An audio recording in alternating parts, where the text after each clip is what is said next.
Hi, my name is Jennifer Tremmel. I'm an interventional cardiologist at Stanford, and I also run our Women's Heart Health program. It is my pleasure to be here today talking to you about sex differences in acute MI. These are my disclosures. Heart disease has traditionally been thought of as a man's disease, and there's actually a good reason for that. If you look at the prevalence of myocardial infarction between the sexes, you see that men have more MIs than women. In addition, when men come in, they tend to be younger and have fewer comorbidities, so their events may be more striking to us. However, that doesn't mean that heart disease isn't a problem for women. Like men, heart disease is the leading cause of death for women in the United States, and 1 out of every 3 women will die of some form of cardiovascular disease. In addition, women have worse outcomes when it comes to MI. So among patients with STEMI, being a woman is independently associated with a 48% higher relative risk of in-hospital death, and more women than men die within the first year of their MI, as well as within 5 years of their first MI. So there are lots of reasons for this difference in mortality, and we'll go through several of those through this talk. To begin with, women have 50% longer EMS times. They have 4-minute longer door-to-balloon times, 58 versus 54 minutes, and they have longer total ischemic times. And we know time is muscle, and the longer these things take, the worse outcomes people are going to have. Interestingly, among public out-of-hospital cardiac arrests, men have significantly increased odds of receiving bystander CPR compared with women. And this offers them a 23% increased odds of survival compared with women. In addition, women are less likely to be taken to the cath lab or receive PCI when they have an MI. And following MI, women are less likely to be on guideline-based therapies, including statins, and are less likely to attend cardiac rehab. In addition to these disparities between women and men, we also see disparities within the sexes when we look at racial and ethnic differences. So if you look at in-hospital mortality, women do worse than men, but then within women, Black women and particularly Hispanic women have higher rates of in-hospital mortality.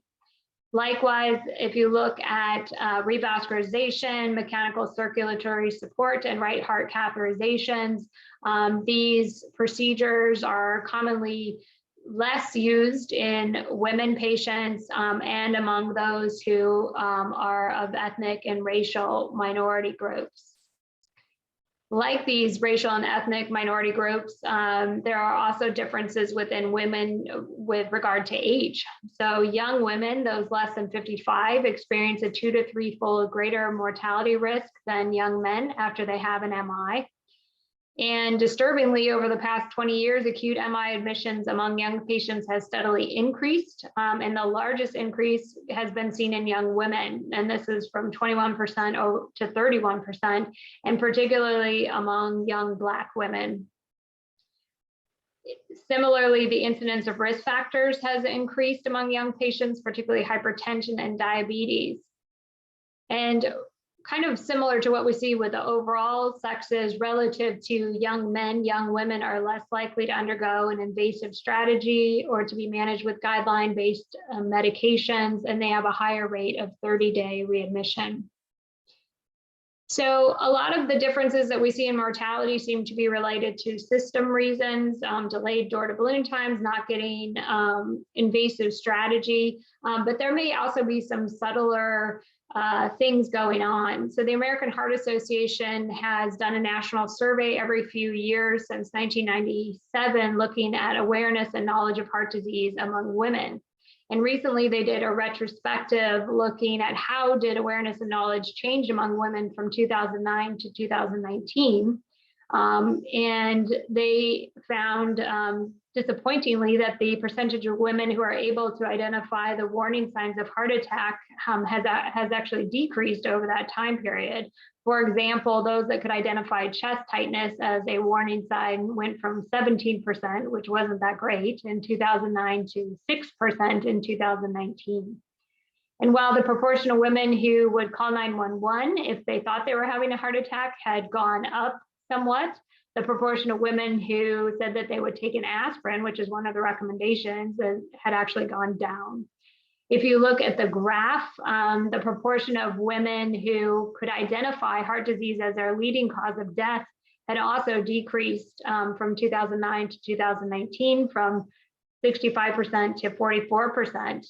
And women surveyed in 2019 were more than twice as likely as in 2009 to incorrectly identify breast cancer as their leading cause of death, when in fact heart disease will kill 7 times as many women as breast cancer.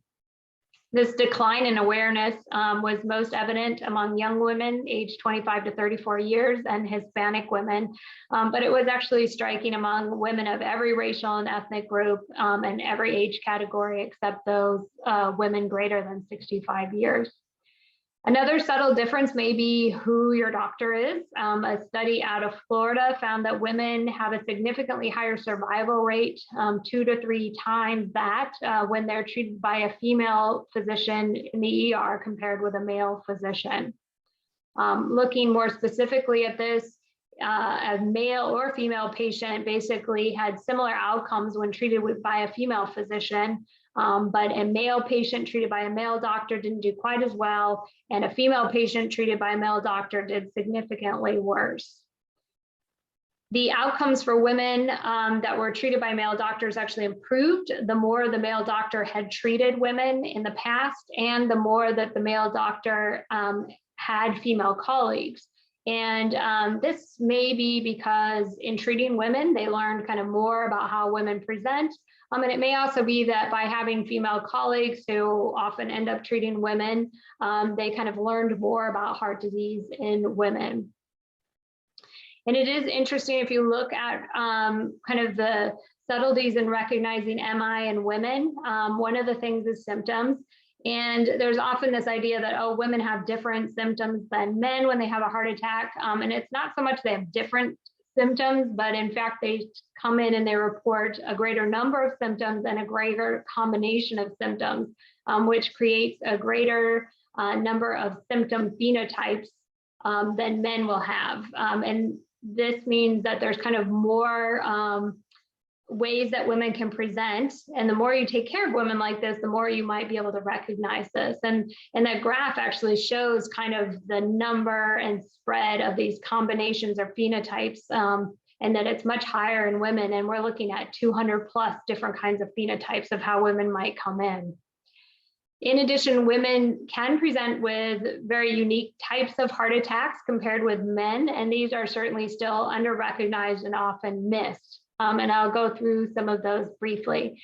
So one of them is SCAT, or spontaneous coronary artery dissection. And this is one that people are getting much better about recognizing.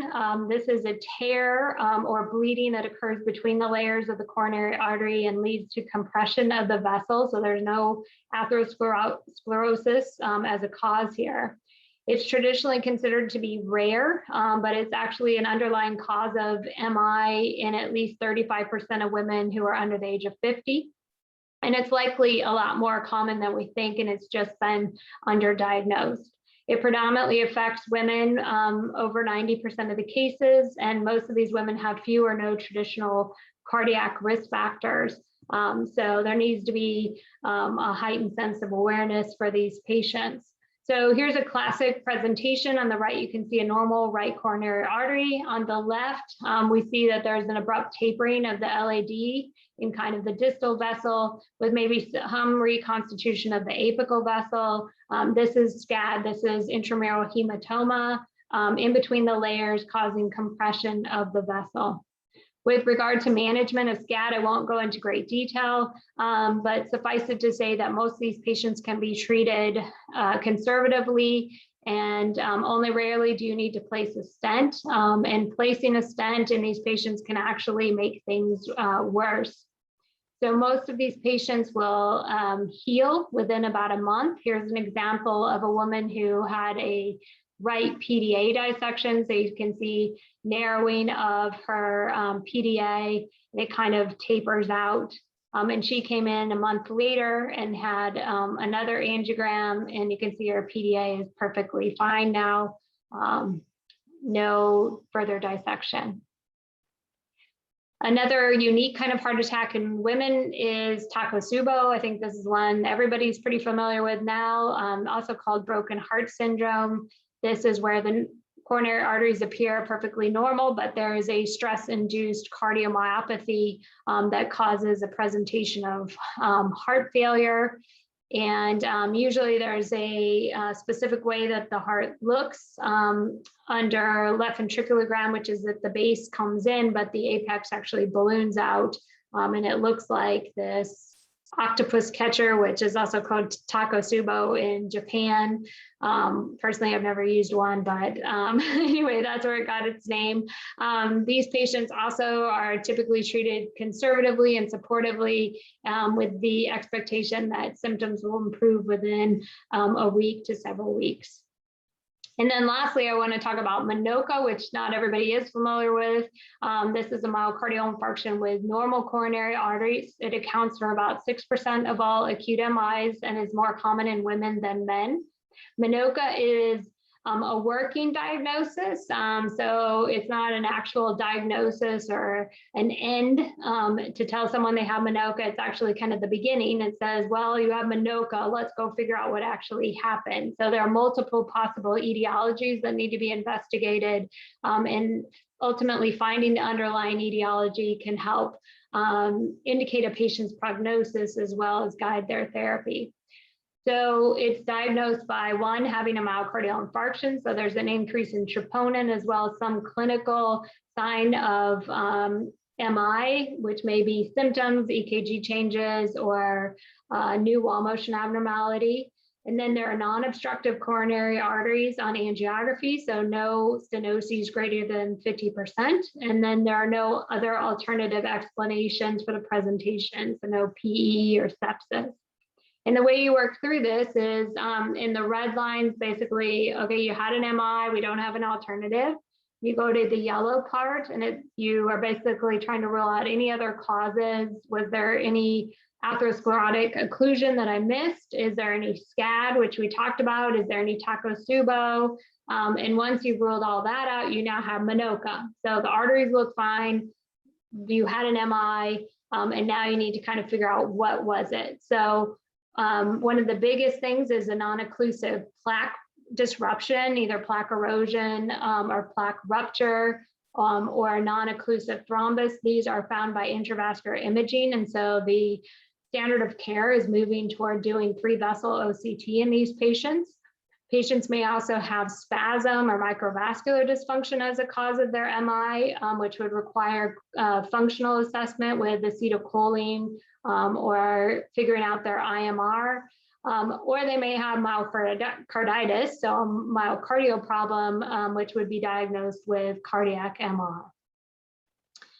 So what we've talked about is that kind of doing a better job in improving outcomes for women is about understanding their symptoms and their unique kinds of heart attacks, but it also may be about standardizing protocols with regard to the systems and moving patients through the system similarly. So at the Cleveland Clinic, they put together a protocol where they basically standardized, how you're going to move through the through the system from, calling the STEMI, getting you to the cath lab, and then doing a cath in a particular way. Here they went for radial because women have 2 to 3 times the risk of bleeding compared to men when you go through the groin. And what they found was when they standardized this, that women and men did better, but women in particular did better, and that they started to narrow this gap that we see between women and men. So the way this shows this change is that blue is without the protocol and red is with the protocol, and the percentage is how much better men were faring than women. And so there's a reduction in how much better men are faring. And it's not because men were faring worse, but it was in fact because women were faring better. And so you can see improvements in getting the right medical therapies, improvements in door to balloon time, improvements in bleeding and vascular complications, as well as in hospital and 30-day mortality. And I'll just focus here on door to balloon times because that's something that people think about a lot. And so the top is before they instituted the standardization and then after. And again, what you can see is that both women and men had better outcomes by having a standardized protocol, but that women in particular benefited from this. And there's this narrowing of the gap of these disparities between women and men. In conclusion, sex-based disparities exist across the entire spectrum of acute MI in women, from self-awareness of symptoms and risk to bystander CPR, to system response times, including EMS, the ER, and in the cath lab, to provider recognition, treatment, and ongoing management. And these disparities result in worsened outcomes for women, particularly younger women. And to improve these outcomes, we ultimately need to balance a sex-based approach, which means that we understand the symptoms that women are coming in with and the unique causes of MI that they have, balancing this with a standardized approach such that all patients are moving through the system similarly, regardless of sex.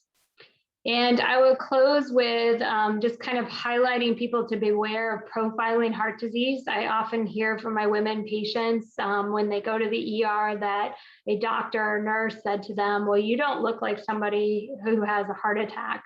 And this is a program we did with the American Heart Association where we could feature several of our patients and they could tell their story to raise awareness of heart disease in women.